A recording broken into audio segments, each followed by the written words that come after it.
Jungle. Audio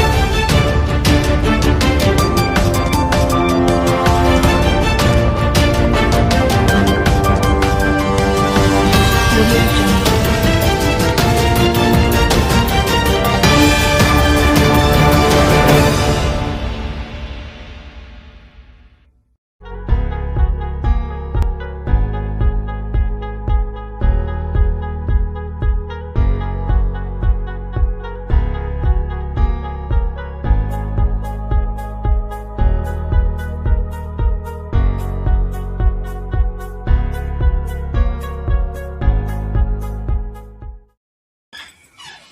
Oke teman-teman, Shalom, selamat malam. Tuhan Yesus memberkati kita semua dan semoga semua teman-teman berada dalam keberkatan dan perlindungan Tuhan yang Maha Kuasa.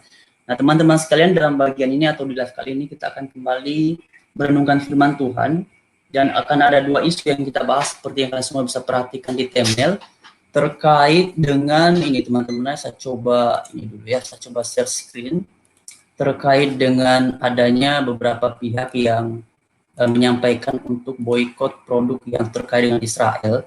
Tapi itu nanti akan kita bahas di sesi kedua. Cuman saya mau share screen aja dulu dalam bagian ini supaya teman-teman dapat gambarannya. Nah ini dia pertama di sini katanya Muhammadiyah ajak umat Islam boikot produk Israel. Nah ini teman-teman, ini banyak banget nih. Ini 2 hari yang lalu lagi ramai banget nih serukan boikot produk Israel nih. Bahkan ini Ketua Komisi 6 DPR teman-teman, ini tak boleh masuk RI katanya, sampai ini ya keseriusan mereka untuk menyampaikan boikot produk Israel. Nah ini dia. Nah nanti kita akan bahas hal ini teman-teman. Tapi yang perlu diingat bahwa penemuan-penemuan yang mempengaruhi peradaban manusia itu adalah banyaknya dari Israel. Seperti yang kalian semua bisa perhatikan di thumbnail, salah satunya adalah ini Bapak Kin ya. Ini si Albert Einstein ya. Nah teman-teman, nanti kita akan membahas hal itu. Tetapi mari terlebih dahulu kita renungkan sama-sama firman Tuhan. Silakan Kak Glory. Oke, terima kasih Kak MD Waru. Ya, teman-teman semua, selamat malam. Shalom bagi kita semua.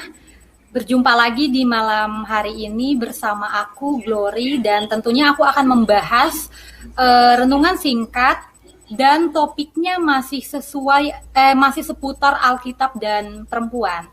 Nah, tapi pembahasan aku pada malam hari ini ya pastinya ada hubungannya juga dengan tema yang sudah KMD Waru sampaikan tadi. Oke, tema yang akan aku bahas saat ini ialah keteladanan dari Esther. Nah, kisah Esther ini adalah kisah yang cukup familiar ya, bahkan di kalangan sekolah minggu juga udah banyak yang tahu. Tapi pada malam hari ini, kita akan sama-sama membahas lebih lanjut, dan kebetulan di kitab Esther itu pasalnya nggak terlalu banyak ya, cuman 10, walaupun banyak juga sih. Nah, tapi nggak apa-apa, kita akan bahas kisah-kisah yang menarik di dalam pasal 1 sampai pasal yang ke-10 ini. Dan nanti ya seperti biasa aku akan sampaikan apa saja sih hal-hal yang bisa kita implikasikan di dalam kehidupan kita, terlebih khusus kepada perempuan. Yuk kita langsung aja simak, dan sekarang aku bawa Alkitab ya, biar aku bisa sambil baca juga. Nah, kalau kita lihat kitab Esther, ya kita udah tahu ya, nama kitab ini itu disesuaikan dengan nama tokoh yang dibahas di dalamnya, yaitu Esther sendiri. Nah, sebelum aku bahas lebih lanjut, aku akan membahas tentang latar belakang dari kitab Esther sendiri. Yang pertama, kitab Esther ini terdiri dari 10 pasal, 167 ayat, dan 5.657 kata. Dan penulis masih belum diketahui secara pasti, tetapi banyak sumber yang mengatakan bahwa penulisnya adalah Mordekai ataupun orang-orang yang hidup pada saat itu. Dan tema dari kitab Esther ini adalah kepedulian Allah yang memelihara. Dan juga waktu penulisan itu diperkirakan sekitar tahun 460 sampai 400 sebelum Masehi. Dan tempat penulisan di Benteng Susan di Persia, dan kata kunci di dalam kitab Esther ini adalah pemeliharaan. Nah, sedikit tambahan untuk latar belakang kitab Esther. Jadi kitab Ester ini menceritakan di tahun 539 sebelum Masehi, di mana ketika kerajaan Babel itu kan digantikan oleh kerajaan Persia, sehingga umat-umat Israel yang saat itu dibuang, mereka itu juga pindah ke Persia. Dan saat itu raja yang sedang menjabat adalah Raja Ahasveros. Lalu kemudian di tahun 478 sebelum Masehi, Ester diangkat menjadi ratu.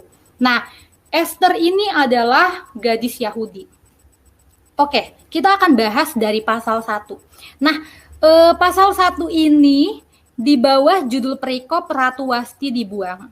Nah, Ratu Wasti ini adalah ratu yang menjabat pada saat itu di benteng Susan atau di kerajaan Persia sebelum Ester menggantikan dia.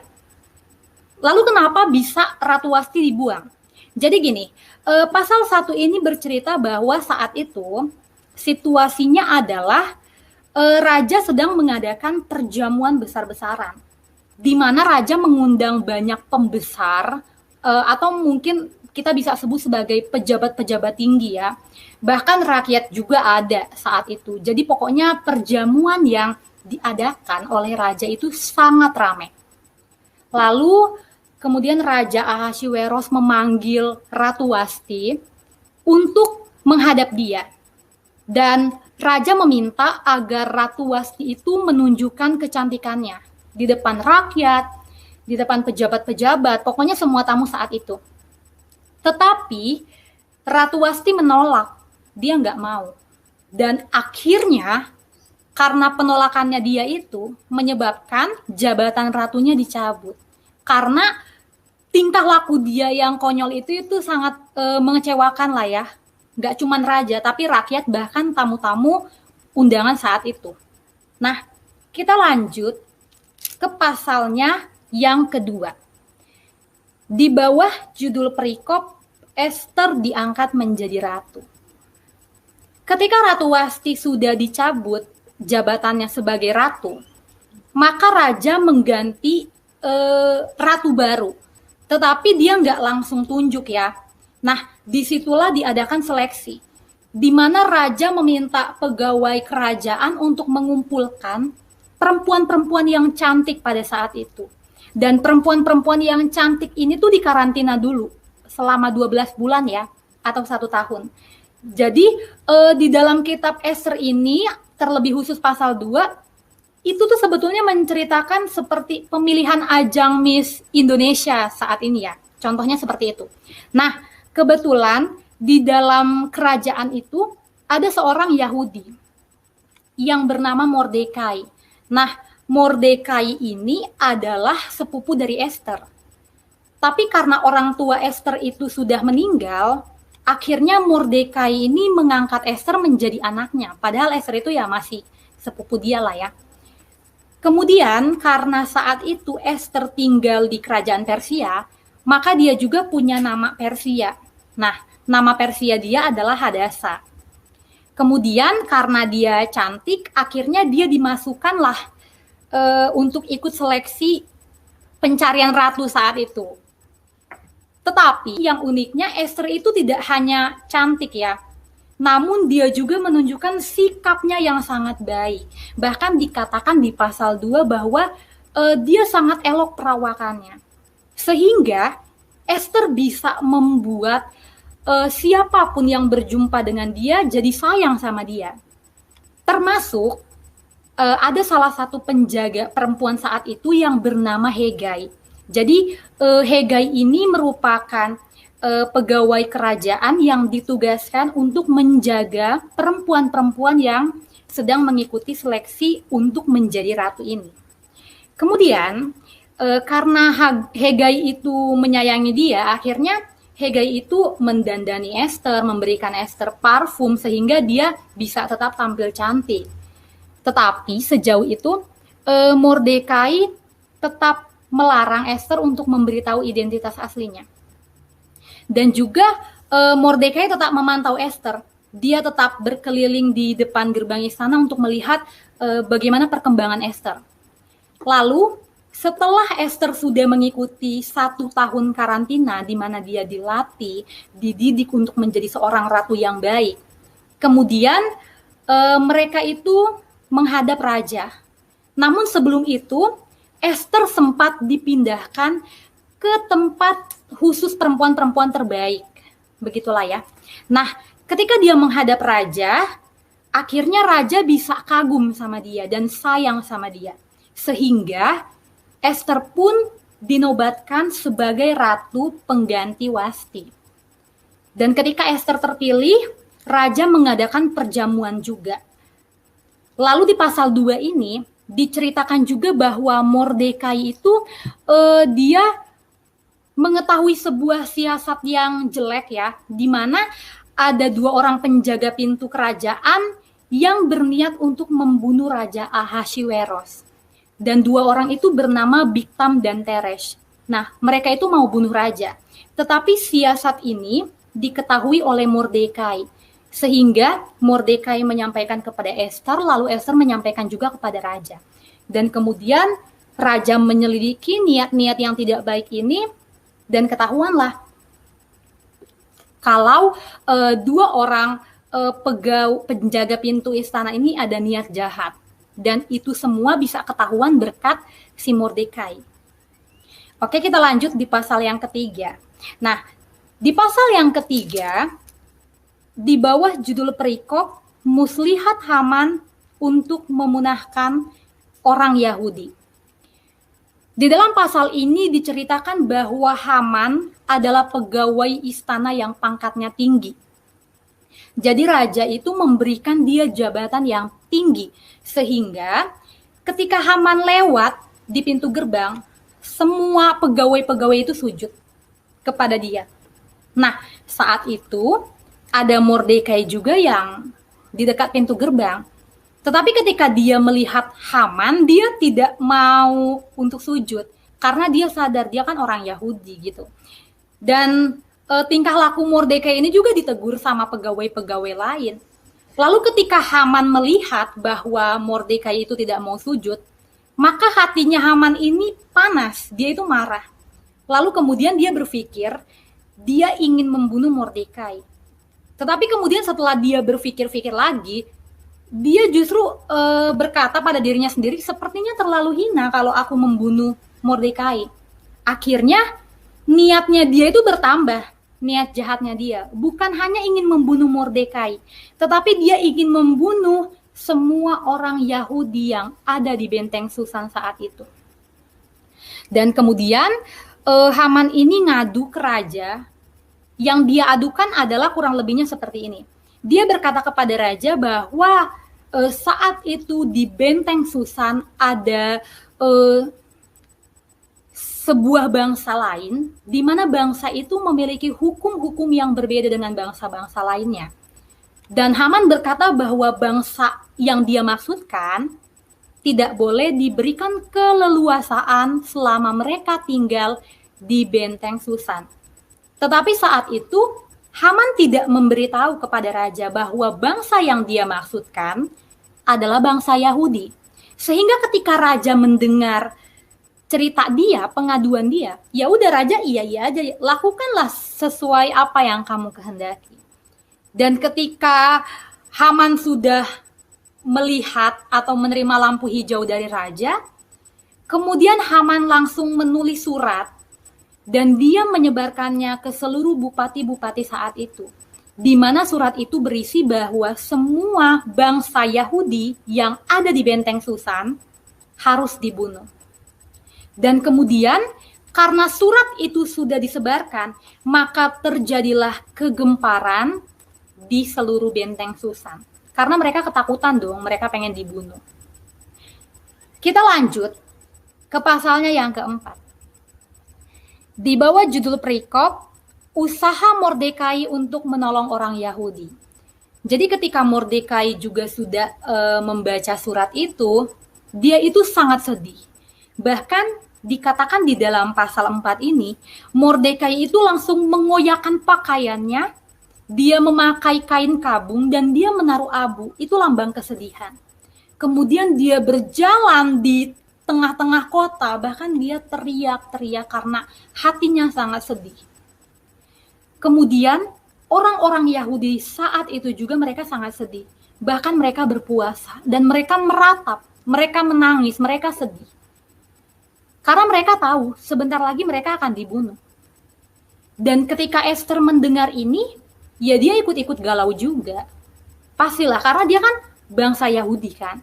Dan kemudian Esther menyuruh salah seorang asistennya yang bernama Hatah untuk menjadi perantara dalam komunikasinya dengan Mordekai. Jadi Esther ini berkomunikasi dengan Mordekai melalui Hatah yang adalah asisten si Esther. Kemudian setelah mereka berkomunikasi, akhirnya Esther menyuruh atau menitip pesan kepada Mordekai agar Mordekai menyampaikan kepada seluruh bangsa Yahudi saat itu untuk berpuasa 3 hari 3 malam. Bahkan Esther juga meminta agar orang-orang Yahudi berpuasa untuk Esther. Kita lanjut di pasalnya yang kelima. Di bawah judul perikop Esther menghadap raja. Nah, di pasal ini dijelaskan bahwa Esther itu mengadakan perjamuan. Dan di dalam perjamuan yang dia adakan, dia mengundang raja dan juga dia mengundang Haman yang tadi sudah menulis surat, di mana suratnya itu berisi perintah bahwa orang-orang Yahudi harus dibunuh saat itu. Kemudian raja dan Haman datang di acara perjamuan itu. Dan ketika Haman datang di acara perjamuan yang diadakan oleh Esther, dia pun bangga, dia sombong, dia merasa, oh ternyata aku punya kesempatan ya untuk ikut merayakan perjamuan bersama ratu. Dan kemudian di dalam perjamuan itu, Haman juga cerita kalau dia memang sangat senang karena dia bisa diundang di dalam perjamuan itu. Tetapi dia juga cerita bahwa dia kesel sama Mordekai, karena Mordekai itu nggak pernah mau sujud sama dia. Nah kemudian di dalam perjamuan itu kan ada istrinya Haman. Dan istrinya Haman bilang, ya udah kalau kamu nggak suka, kamu bikin aja tiang di mana nanti si Mordekai suruh digantung di situ. Ketika mendengar hal itu, Haman langsung mikir, oh iya ide bagus ya. Akhirnya Haman menyuruh orang-orangnya untuk bikin tiang itu. Di mana Haman merencanakan bahwa tiang itu untuk menggantung si Mordekai. Lalu kemudian kita lanjut di pasalnya yang ke-6. Nah, di pasalnya yang ke-6 ini, di bawah judul perikop Mordekai dihormati. Saat itu, di dalam pasal ini, raja mengingat kebaikan Mordekai. Kenapa? Coba kita lihat lagi di pasal 2, di mana Mordekai itu pernah melindungi nyawa si raja dengan cara dia bisa mengetahui siasat buruk di mana ada 2 orang pegawai istana yang bernama tadi yang aku udah jelaskan bernama Bigtam dan Teresh. Mereka ingin membunuh raja, lalu kemudian Mordekai tahu niat jahat ini dan kemudian Mordekai lapor ke Esther dan akhirnya ketahuan sama raja. Dan ternyata raja tahu bahwa itu semua karena Mordekai. Coba kalau andaikan Mordekai nggak tahu, pasti raja juga udah mati kan. Tetapi karena kebaikan si Mordekai ini, akhirnya raja itu mengaruniakan kehormatan untuk si Mordekai. Bahkan raja juga memberitahu hal ini kepada Haman. Sampai akhirnya ketika Haman tahu bahwa raja justru menghormati Mordekai, dia jadi gondok sendiri gitu. Dia jadi kayak kecewa gitu, kenapa sih raja bisa menghormati si Mordekai? Padahal kan dia benci banget gitu. Si Haman benci banget sama Mordekai. Lalu kita bisa lihat di pasalnya yang ke-7. Nah, di pasal yang ke-7, di bawah judul perikop Haman diadukan oleh Esther dan dihukum mati. Nah, di dalam pasal ini itu diceritakan hari perjamuan kedua yang diadakan oleh Esther. Nah, di perjamuan ini Esther masih mengundang raja dan dia juga mengundang Haman. Kemudian di dalam perjamuan ini, raja bertanya kepada dia, "Apa yang kamu mau?" Dan itu pasti dikabulkan. Lalu kemudian Esther bercerita kepada raja saat itu juga mengenai rencana pembunuhan yang diadakan oleh Haman melalui surat yang pernah Haman sebarkan ke seluruh bupati-bupati, di mana surat itu menggemparkan orang-orang Yahudi yang tinggal di Benteng Susan, yang ada di Benteng Susan. Kemudian ketika Esther sedang bercerita tentang rencana pembunuhan yang diadakan oleh Haman, maka saat itu Haman kaget, dia takut karena kan dia ada di situ. Dan kemudian Haman juga mohon-mohon ke Esther biar Esther itu bisa berbelas kasihan lah kepada dia. Tetapi tidak, tetap hukuman mati dijatuhkan kepada dia. Dan tiang yang pernah Haman bikin untuk menggantung Mordekai, justru disitulah diri dia sendiri digantung. Ya, kita lanjut ke pasalnya yang ke-8 ya. Kayaknya udah mulai bisa kelihatan apa sih makna dari cerita ini. Kita lihat di pasalnya yang ke-8. Nah, di bawah judul perikop, perintah raja untuk menguntungkan orang Yahudi. Jadi ketika Haman sudah mati, harta-harta yang dimiliki oleh Haman itu raja berikan kepada Esther. Dan kemudian saat itu juga Esther bercerita kepada raja mengenai hubungan persaudaraan antara dia dengan Mordekai. Dia cerita kalau Mordekai itu adalah sepupunya, tetapi Mordekai sudah mengangkat dia menjadi anaknya sendiri. Dan kemudian raja itu kan pernah memberikan cincin ya, cincin penghargaan kepada Haman. Nah, cincin itu raja berikan kepada Mordekai. Itu artinya bahwa memang raja menghargai Mordekai ya. Dan harta yang diberikan raja, hartanya Haman yang diberikan raja kepada Esther, akhirnya Esther berikan lagi kepada Mordekai.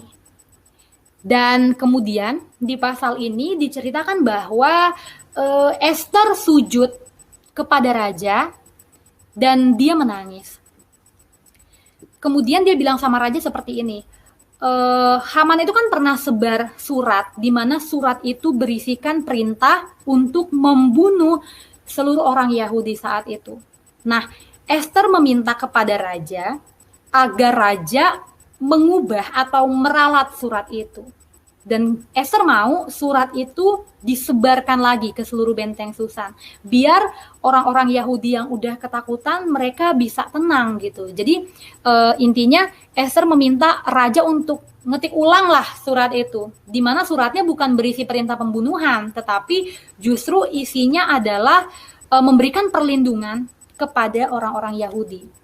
Dan akhirnya raja setuju, kemudian surat itu dibikin dan surat itu disebarkan di seluruh Benteng Susan. Di mana surat itu berisi bahwa orang-orang Yahudi itu nggak jadi dibunuh. Justru orang-orang Yahudi diberikan kuasa untuk membunuh orang yang mengambil harta mereka. Intinya mereka diberikan perlindungan lah oleh raja. Dan ketika orang-orang Yahudi menerima surat itu, mereka membaca, mereka sangat bersuka cita luar biasa. Mereka mengadakan perjamuan di mana-mana. Dan bahkan saat itu banyak juga orang-orang di dalam Benteng Susan yang menjadi Yudaisme atau berpindah agama lah menjadi pemeluk agama Yahudi. Karena apa?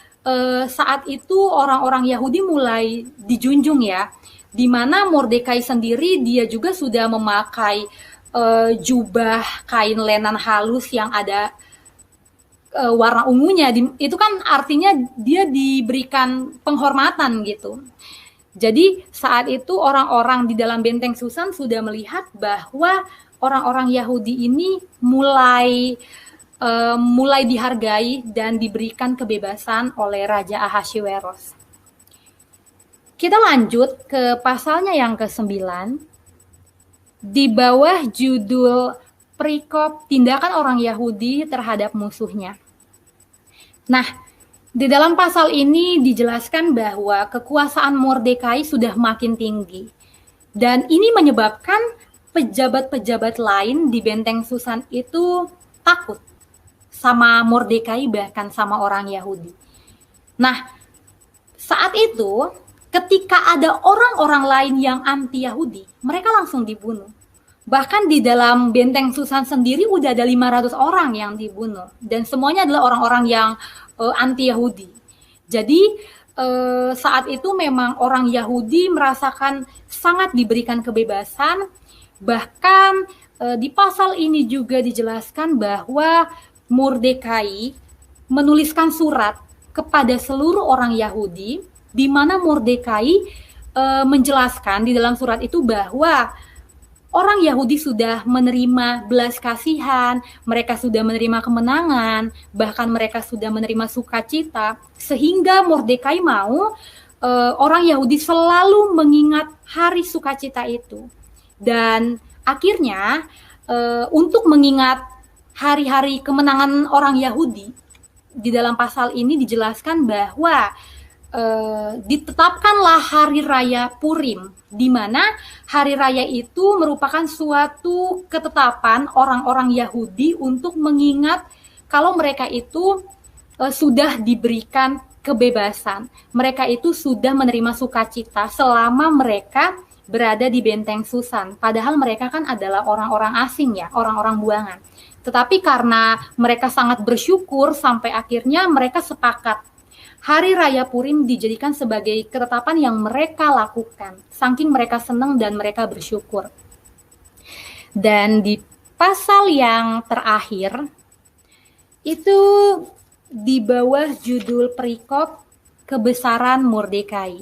Nah, di pasal ini dijelaskan kalau kekuasaan Mordekai makin bertambah. Jadi, di benteng Susan saat itu, Mordekai itu menjadi orang kedua setelah raja.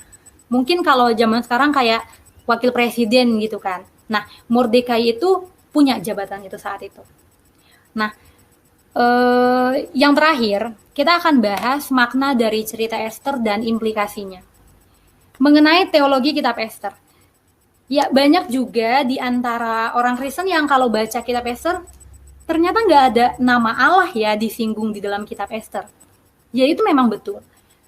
Namun, sekalipun di dalam kitab Ester tidak ada nama Allah, tidak disebutkanlah nama Allah, tetapi cerita dari pasal 1 sampai pasal yang ke-10 ini mengandung pemeliharaan Allah. Walaupun itu hanya implisit ya, hanya tersirat. Dan melalui cerita ini juga yang tercantum di dalam kitab Ester, kita bisa melihat bahwa Allah memang sangat memelihara umatnya, di mana Allah mampu mengangkat derajat orang-orang buangan, yaitu orang Yahudi. Ini bertanda bahwa Allah memang berkuasa untuk mengangkat derajat kaum yang direndahkan. Bahkan karya Allah sendiri dinyatakan melalui Ester, di mana dia bisa menjadi ratu sekalipun dia adalah seorang gadis Yahudi. Kemudian, yang bisa kita pelajari dari Ester. Ester itu tidak hanya menunjukkan kecantikannya, tetapi dia juga menunjukkan perlakuannya yang baik. Dia menunjukkan sikapnya yang baik, sehingga orang-orang sekelilingnya itu bisa mencintai dia. Nah, kita pun harus demikian ya. Jangan hanya kita memilih menjadi cantik, tetapi kita justru kalau udah dapet cantiknya, ya kita menomorduakan sikap dan perilaku. Nah itu salah. Keduanya itu harus dibarengi, sebagaimana yang sudah Ester tunjukkan sesuai dengan apa yang dicantumkan di dalam kitab Ester sendiri. Karena sejatinya percuma kalau seorang perempuan itu cantik, tetapi dia itu nggak mengungguli sikapnya gitu, atau bisa kita bilang bad attitude lah ya. Nah, kalau aku lihat sendiri dari kisah Ester ini bisa lah kita sebut dia perfect ya. Karena apa? Dia bukan cuman good looking, tapi dia juga good attitude. Bahkan dia juga bijaksana dan cerdas. Dia bisa bertindak di dalam masalah. Dia bisa memikirkan apa sih yang harus aku lakukan ketika dia tahu bahwa bangsanya sedang ditimpa masalah. Dia bisa berpikir saat itu. Bahkan dia punya inisiatif untuk melindungi bangsanya. Dan Esther ini adalah gambaran seorang pemimpin wanita di dalam kekristenan yang begitu menginspirasi kita semua. Kiranya apa yang aku sampaikan pada saat ini bisa memberkati setiap pendengarnya. Sekian dan Tuhan memberkati kita semua. Shalom, selamat malam. Aku serahkan lagi kepada Kak. Haleluya, luar biasa. Nah, teman-teman sekalian, itulah saya pikir sudah sangat jelas mengenai yang disampaikan oleh Kak Glory tadi, dan ini ada relevansinya dengan situasi yang sedang dialami oleh bangsa Israel sekarang ini. Nah, itu saya sudah sharing interaktifnya. Jadi teman-teman juga ikut berpendapat, nanti kita akan diskusi beberapa menit ke depan. Oleh sebab itu teman-teman sekalian, sengaja topik ini dibahas, apalagi juga ada hubungannya dengan dengan slogan mari boykot produk Israel atau produk-produk yang terafiliasi dengan bangsa Israel. Nah, tahu sendiri kan ya, produk-produk yang kemudian ada kaitannya dengan bangsa Israel itu sangat banyak sekali. Kita lagi pakai Google, itu juga temuan orang yang ada hubungannya dengan Israel. Kita pakai laptop, di dalamnya ada punya Israel. Kemudian kita gunakan handphone, juga ada kaitannya dengan Israel. Apa sih yang kita pakai dalam kehidupan sehari-hari yang gak ada hubungannya dengan Israel? Nah, itu dia. Tetapi yang menariknya adalah, sebagaimana tadi sudah disampaikan, dari zaman dulu sudah ada pihak-pihak yang ingin memusnahkan Israel.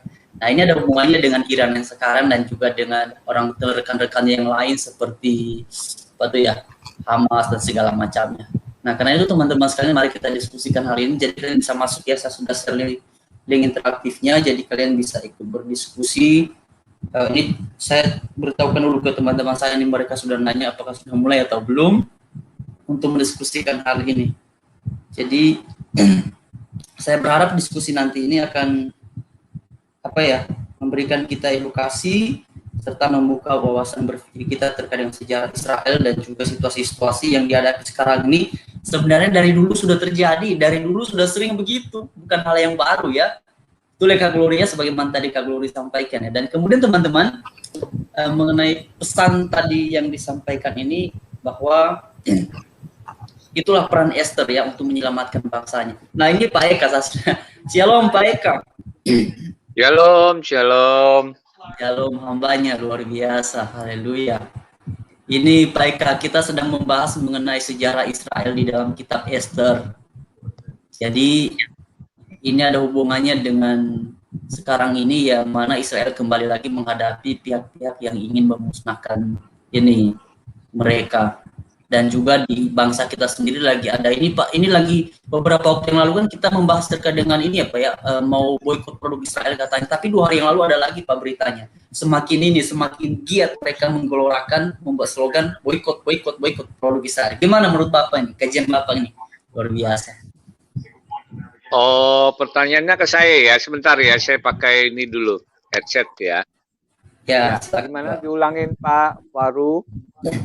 Tadi kan kita membahas ini Pak mengenai Israel di zamannya Esther atau zamannya Mordekai.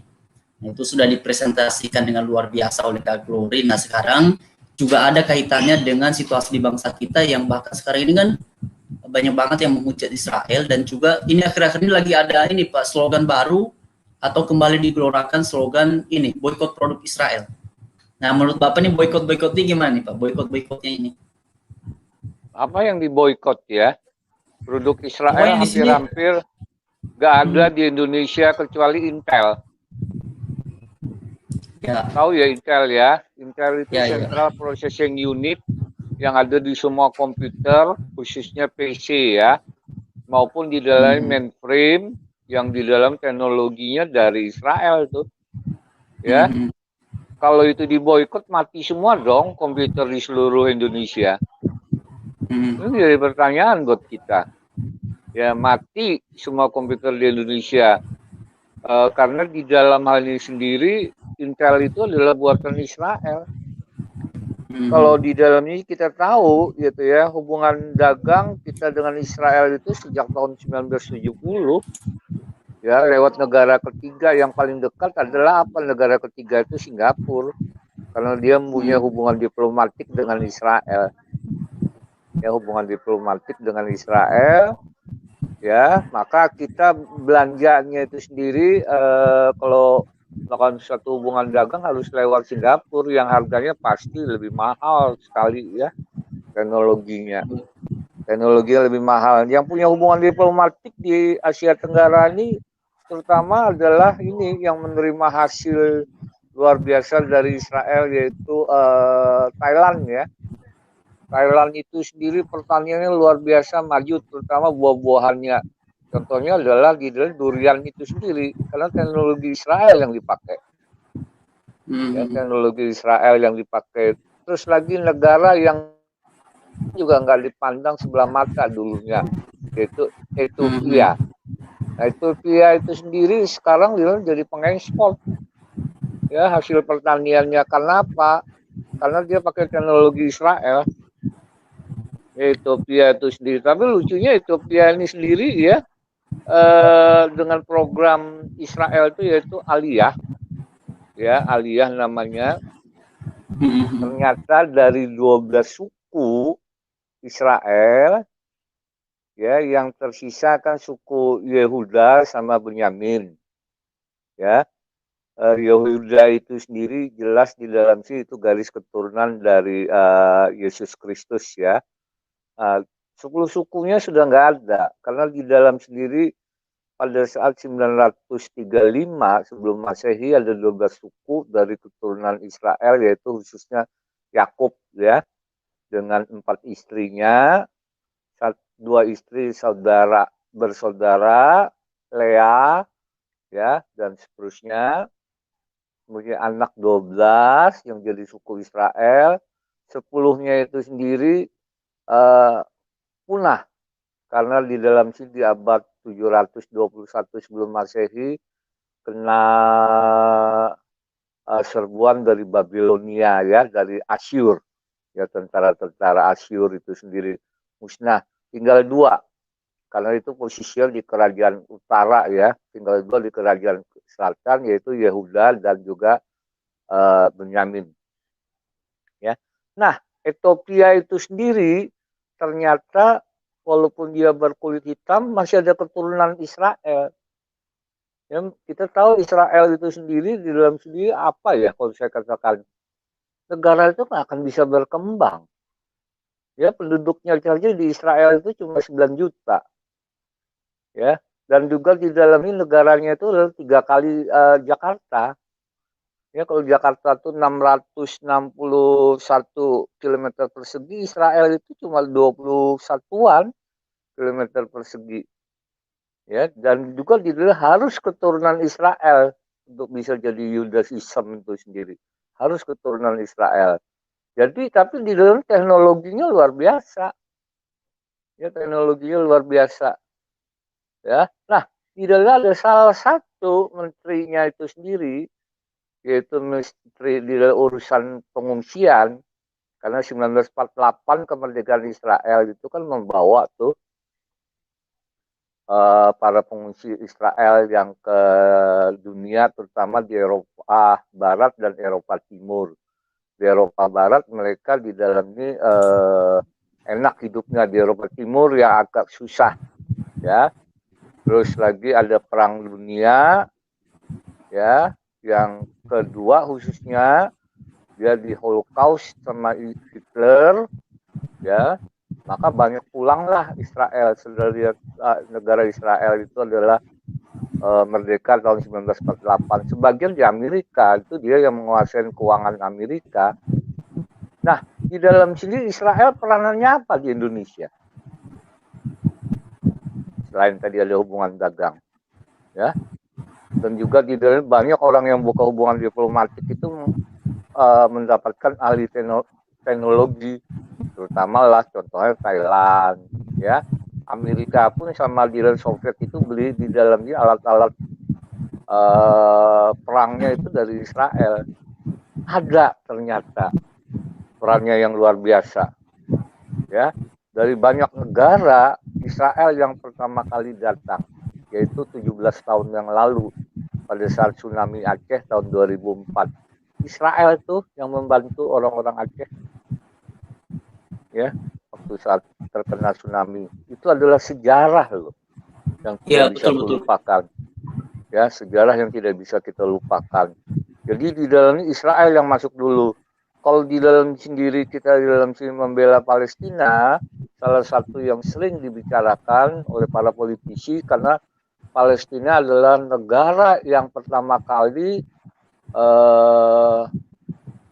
istilahnya berpendapat bahwa Indonesia itu merdeka ya 1945 yang di dalamnya didukung oleh Palestina. Kalau kayak gitu Palestina di dalam sini merdekanya di bawah 1945 gitu. Ya jelas tidak merdekanya Palestina. Waktu itu Palestina belum ada. Iya, de jure-nya kan tahun 1988. Yaitu dari 153 negara di PBB 129, 67% yang memproklamirkan adalah negara-negara tersebut 67%. Tapi nggak penuh. Kenapa nggak penuh? Ya karena negara-negara itu wait and see. Sisa negara itu sendiri yang dari 153 kurangi 129 yaitu 33%. Kenapa? Karena ini sendiri ternyata di Israel ada Hamas. Hamas itu oleh Arab Saudi dengan di dalam fatwanya ya tahun 2017 oleh Abdul Aziz seorang syekh yang sangat terkenal ya itu oleh Mufti kalau di Indonesia disebut MUI ya bahwa di dalamnya Hamas itu adalah teroris maka mereka lari tuh ya ketuanya itu sendiri yaitu siapa Khaled Masal itu sendiri di Qatar. Nah Qatar itu bilang diputus hubungan sama Arab Saudi tapi lucunya Qatar itu di tengah-tengah antara Bahrain dan Uni Emirat Arab itu barusan ini membuka hubungan diplomatik dengan Israel. Jadi apa peran Israel? Ya, di Indonesia harus diingat tuh 17 tahun yang lalu di tsunami Aceh. Israel itu membantu para korban tsunami Aceh. Kira-kira gitu sementara Pak Faru. Baik, luar biasa. Terima kasih Pak Eka. Ini memang betul ya mengenai Israel membantu ketika terjadi tsunami di Aceh itu, tapi kan tidak ramai diperbincangkan di media sosial itu Pak. Tidak ramai. Iya betul sekali. Tapi itu fakta itu. Ya betul. Itu fakta yang tidak bisa dibantah. Ya baik Pak Eka, terima kasih. Pak Pemuda Muslim, shalom, selamat malam. Ya, salam Pak Waru. Suara saya jelas? Ya, jelas banget, silakan Pak, silakan. Iya. Oke, jadi kalau menurut saya ini mereka kan mau boikot produk Israel ya. Betul seperti itu, Pak? Betul. Iya, jadi sekalian aja kalau mau boikot produk Israel sekalian jangan pakai HP, jangan pakai Google, jangan pakai komputer, jangan pakai listrik. Karena semuanya buatan Israel. Kalian tuh hidup karena produk-produk Israel loh. Jangan boikot produk Israel kalau kalian masih mau hidup. Ya kalau mau boikot beneran, ya boikot aja semua, boikot mobil, boikot motor. Itu kan semuanya penemuan Israel semua itu, ya. Jadi harus menghargai Israel lah kalian ini. Kalau mau boikot satu ya boikot semua aja. Boikot ini, boikot listrik, boikot motor, boikot handphone, boikot komputer, laptop. Ya semua teknologi yang kita pakai sekarang ini adalah penemuannya orang Israel. Jadi ya kalau mau boikot satu ya boikot semua aja. Gitu loh, sekalian aja semua produk Israel diboikot yang penemuan-penemuan Israel. Itu kan kafir semua itu. Kenapa nggak diboikot aja semua produknya? Ya, itu saran untuk para kadrun-kadrun ini ya. Itu aja Pak Waru. Saran untuk kadrun-kadrun. Pak Waru. Silakan lagi. Iya, boleh Pak. Yang menarik ada seorang Yahudi yang bernama Karl Landsteiner. Tahun 1930 dia mendapatkan hadiah Nobel. Ya, karena dia menemukan yaitu pengetahuan tentang jenis golongan darah sehingga kita di dalamnya bisa mentransfusi darah darah ini ke darah ini, kalau di dalamnya tidak di dalamnya cocok darahnya yang ditransfusi, maka akan terjadi kematian. Ya, di mana itu sendiri jenis golongan darah itu? Semua SIM kita, mulai SIM C, B, A dan seterusnya, ya itu ada golongan darah.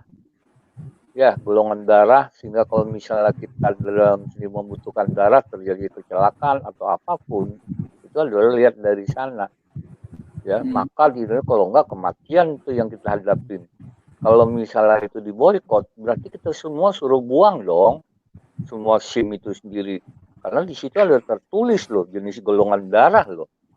Ya, itu adalah milik Israel itu. Siapa penemunya? Karl Landsteiner, ya, sejak tahun 1930 sebagai pemenang hadiah Nobel atas penemuan dia tersebut. Terima kasih. Baik, dahsyat Pak Eka ini selalu punya materi-materi terbaru ya, update ya. Terima kasih Pak Eka, luar biasa. Kak Glory ada juga yang mau disampaikan, Kak Glory? Iya. Kak Glory, mic-nya di unmute. Oke, sepertinya Kak Glory mengalami gangguan. Silakan Pak Pemurtad. Iya betul. Memang Pak Eka ini banyak ilmu ya. Pak Eka ini banyak mendapatkan informasi-informasi terbaru. Kayaknya Pak Eka ini Intel ya, anggota Intel. Makanya dia mengetahui informasi. Iya, mengetahui banyak informasi. Iya, itu ada nomor WA Pak Eka kan itu. Dia pakai nama karburator bocor juga di WA ini Pak Eka ini. Di WA. Pakai nama Eka karburator bocor. Ya. Ya, jadi saran untuk para kadrun ini kalau mau boykot satu produk Israel, ya lebih baik boykot aja semua. Jangan pakai HP, jangan pakai komputer, jangan pakai listrik, jangan pakai mobil, jangan pakai motor karena itu penemuan Israel semua. Ya. Betul. Kan itu kan kafir.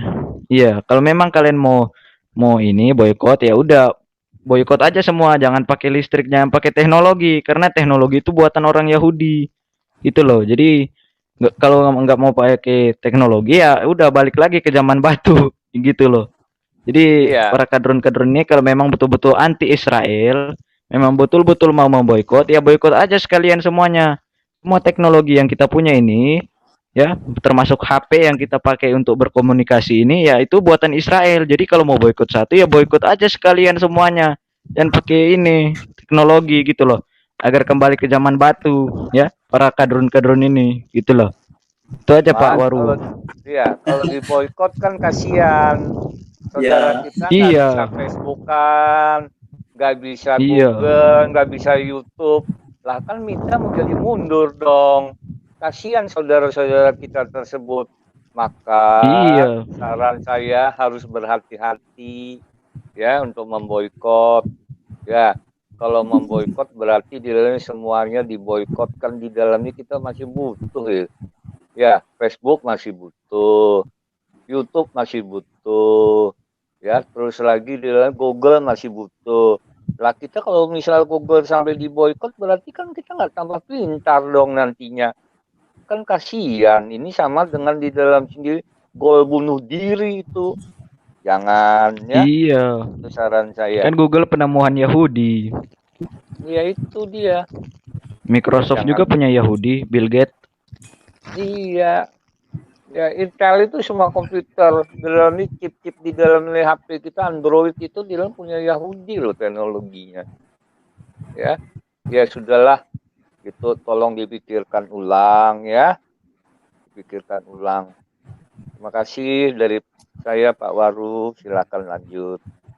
Baik, satu hal lagi, saya tambahin lagi. Silakan. Kita itu tidak berperang loh. Atau di dalam Israel ini kan tidak ada masalah agama ya, antara Judaism dengan di dalam sendiri Islam, tidak ya. Yang di dalam ini dilakukan oleh Israel itu mempertahankan wilayahnya, kedaulatannya. Karena hari pertama 150 rudal Hamas itu dilempar ya, diterbangkan oleh Hamas ke Israel. Ya, Jadi Israel itu sendiri bukan di dalam negara yang agresif untuk ekspansi, ya, bukan agresif untuk ekspansi. Karena di hari pertama itu sendiri Hamas lemparkan 150 rudal, totalnya adalah 4.000 rudal, ya.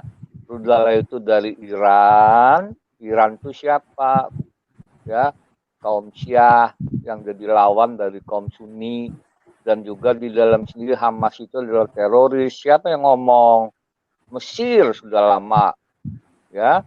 Terus 2017 bahwa di dalam sini ada fatwa dari muftihnya Arab Saudi bahwa Israel itu apa namanya si Hamas itu adalah teroris yang di dalam bersembunyi pimpinannya itu di Qatar dengan uang ya 36,4 triliun, kaya itu.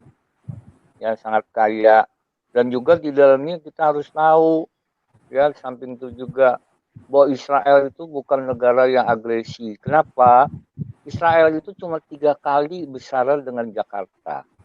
Penduduknya cuma 9 juta orang. Ya Jakarta itu 11 juta orang. Diajak damai dia mau damai. Diajak gencatan senjata dia mau gencatan senjata. Karena dia tidak agresif. Maka dari dulu ya dia di dalamnya negaranya ya segitu-gitu aja, terkecuali pada saat menang perang di tahun 1967 ya, tapi di dalamnya sebagian dikembalikan, semenanjung Sinai dikembalikan ke Mesir ya, Yerusalem juga timur diwakafkan kepada Arab Saudi, Arab Israel diwakafkan ya. Jadi Bukit Sion itu sendiri yang ada di dalam Masjidil Aqsa ya itu dilarang orang Israel sendiri ke sana. Ya, terus dataran tinggi Golan dikembalikan ke Suriah. Ya, Yordania maka di dalamnya dengan Mesir berdamai, hubungan diplomatik, begitu juga Suriah berdamai. Ya, tapi sampai sekarang Suriah belum melakukan di dalam hubungan diplomatik dengan Israel. Ya, belum melakukan hubungan diplomatik dengan Israel. Nah, di dalam sendiri apa? Ya saya katakan Bahrain dan Uni Emirat Arab juga berdamai di Israel. Dan mungkin nggak lama lagi Oman, Arab Saudi, dan seterusnya punya hubungan diplomatik. Kalau Arab Saudi sudah lama melakukan di dalam sendiri hubungan dagang dan seterusnya dengan Israel. Makanya di dalam sendiri kita tahu Israel dari gencatan senjata mau. Ya, walaupun di dalam tentaranya itu sendiri nomor 20 dari 140 negara yang kekuatan militernya luar biasa. Dan Israel itu punya rudal nuklir yang berbahaya. Ya, rudal nuklirnya balistik, dia bisa sampai ke mana namanya? Ke Turki dan seterusnya. Ya. Maka di dalam kita bersyukurlah gencatan senjata sehingga rakyat Palestina tidak lama menderitanya ya. Kira-kira begitu Pak Waru. Makasih. Baik. Dahsyat, baik Kak, dahsyat, luar biasa. Pak Pemurtad, ada yang mau disampaikan juga terkait dengan ini? Iya, saya mau bertanya sama Pak Eka ini. Itu yang Iron Dome itu pakai teknologi signal ya itu? Dia ini panas ya. Jadi kalau mendeteksi panas ya? Mendeteksi panas. Jadi kalau misalnya panas sekian kilometer dari udara, dia keluarkan. Satu-satunya negara loh yang punya Iron Dome itu sendiri. Karena Iron Dome itu sendiri bukan menyerang loh sebenarnya. Itu adalah pembelaan diri. Bertahan saja. Kalau di dalam Hamas ngelempar, baru dia di dalam sini bereaksi. Karena panasnya rudal Hamas. Rudal Hamas itu ya dari di dalam sendiri Iran lewat semenanjung Sinai itu, di terowongan itu. Dibuatnya di mana? Di Sudan. Maka di dalam sini Arab Saudi pun juga di dalam sini kalau lihat dari demografinya kan berhadapan dengan Iran. Ya di belakang itu Sudan, tempat pembuatan senjatanya Iran. Ya jadi dalam Arab Saudi pun juga di dalam ini enggak berempati ya sama sama Hamas khususnya ya. Ya sama sekali enggak berempati. Yaitu di dalam apa? Arab Saudi kita tahu kepalanya kan di Timur Tengah. Ya.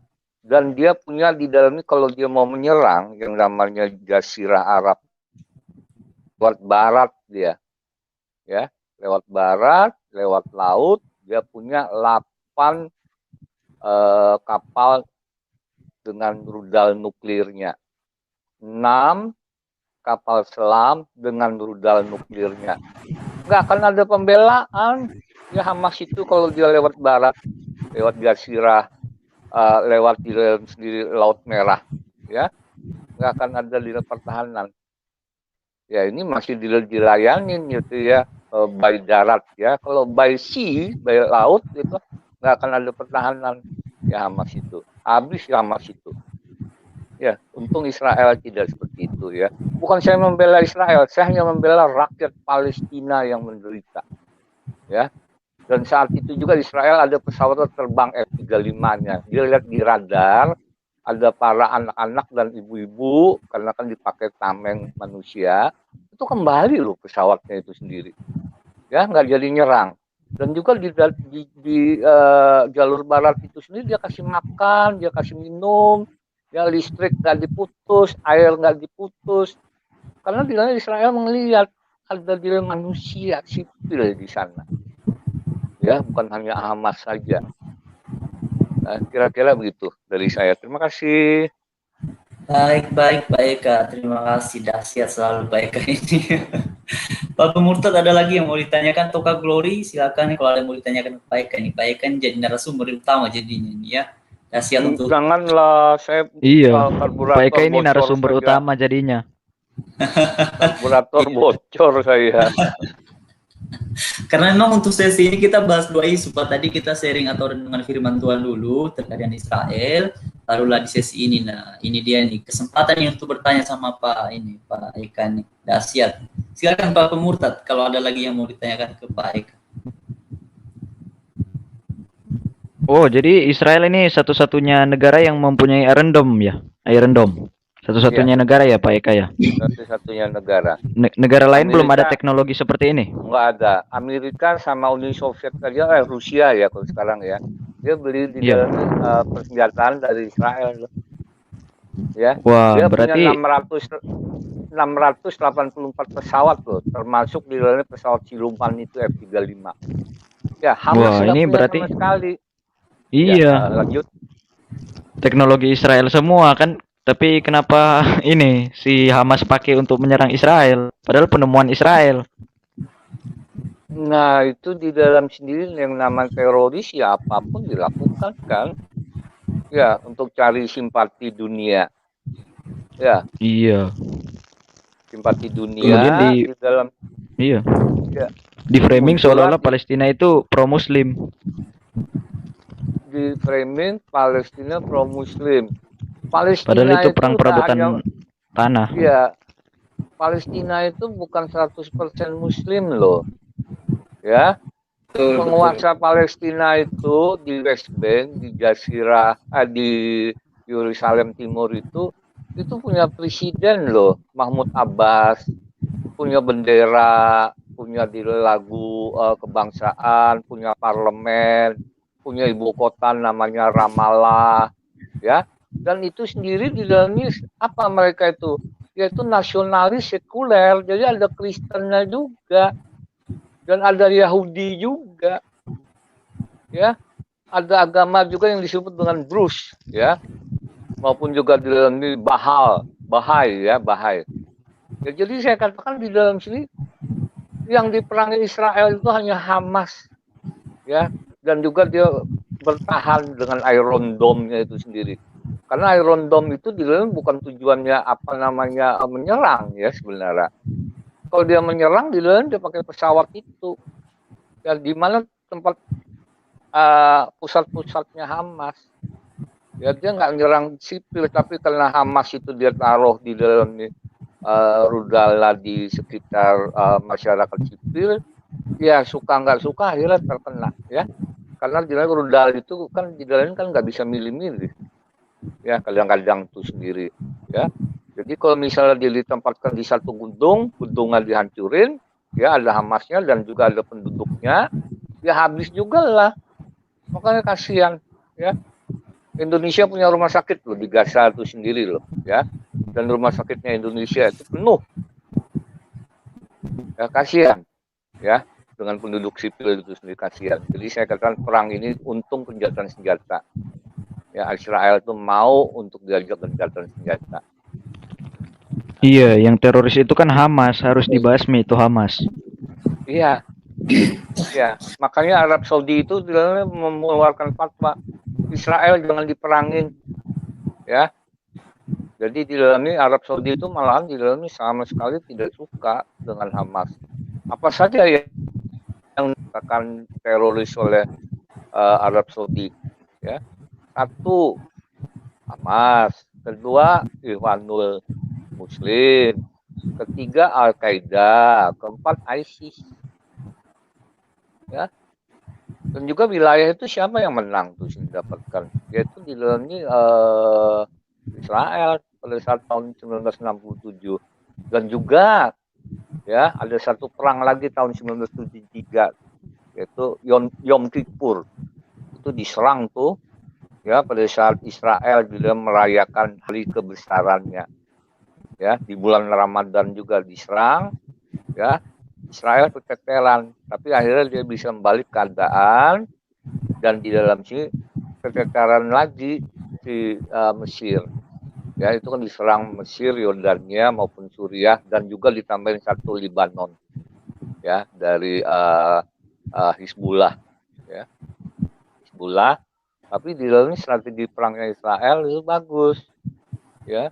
Di dalam sendiri pertahanan udaranya Mesir itu udah benar. Ya, karena Mesir kan hampir-hampir lumpuh waktu perang 6 hari 1967, hampir-hampir pesawatnya nggak ada, ya. Dan juga di ini senjatanya Mesir itu sudah ada perubahan karena dibantu oleh Uni Soviet. Pesawat Israel itu keteteran, cuma di strateginya Mesir sayang, ya. Artilerinya belakangan, tapi tentara regulernya udah di depan. Ya, itu habis lagi tuh. Makanya si Nasser itu sendiri sampai mengundurkan diri ya. Nasser itu mengundurkan diri ya dari presiden karena salah strategi oleh Israel juga, maka muncullah Rusia. Ini di dalam sini geopolitik global yang muncul Rusia ya untuk membela Mesir. Nah, karena dia muncul Rusia, muncul Amerika. Jadi dua negara adik kuasa itu muncul gara-gara perang 1973 itu, yaitu Yom Kippur itu. Kira-kira gitu dari saya ke toilet dulu ya, kepingin kencing saya. Oke, baik Ya. Pak Eka, terima kasih dahsyat selalu Pak Eka, luar biasa. Saya mundur dulu ya, terima kasih, salam hormat buat semua di Salam room. hormat Pak Eka. Ya, ya Tuhan berkati. Baik. Oke teman-teman, saya pikir itu sudah sangat jelas ya, dan kita sudah live selama 1 jam. Terima kasih untuk live ini, kalian sudah hadir dari awal sampai selesai. Ini sudah 1 jam 2 menit. Silakan Kak Glory, kesimpulan dan juga nanti sekalian tutup dalam doa. Oke, ya. Tadi kan aku udah sebutin kesimpulannya ya, nggak apa-apa aku ulang lagi.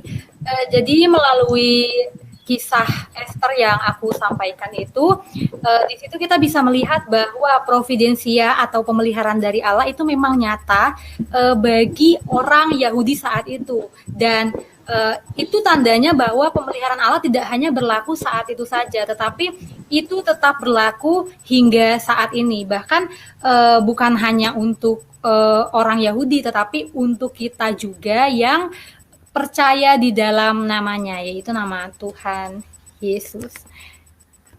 Itu aja sih Kak yang bisa aku sampaikan. Ya, kita berdoa ya. Terima kasih banyak Tuhan, kami mengucap syukur karena pada malam hari ini kami boleh live streaming, biar apapun yang kami sampaikan boleh memuliakan namamu dan menjadi berkat kepada siapapun yang mendengar. Terpujilah Engkau Tuhan, Juru Selamat kami yang hidup. Haleluya. Amin. Kuserahkan kepada Kak MD Waru.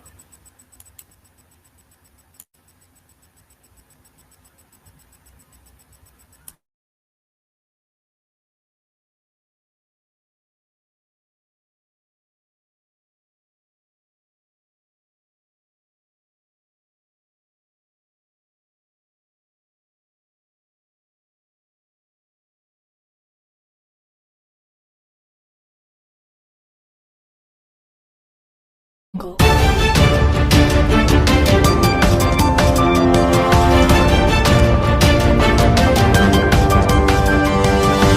Jungle.